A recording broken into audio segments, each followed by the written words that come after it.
นะครับผมทำมื้อเย็นวันแรกเรานี่เลย fresh นูอุด้งนะครับเอาอุด้งแทนไม่ต้องใช้ซูเบตเพราะที่บ้านมี27 บาท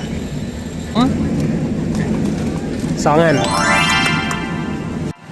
เฮ้ยโอเคอยู่นะผมว่าปุ้ยไหมอ่ะหรือว่า50 บาทไหนลองดูอันนี้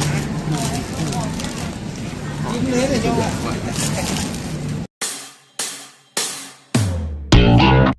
เด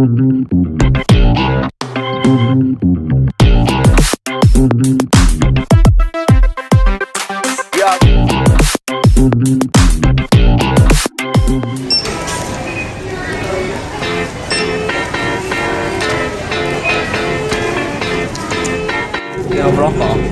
นี่นะครับมีผักมีหอยมีอะไรตามนี้เลยโอ้โห yes ได้แต่ลูกชิ้นอยู่ในกระเป๋านี่เลยต้นตำรับ the best อุด้งนะครับผมเจอกันเย็นนี้นะครับผมเจอที่ห้องครัวครับผม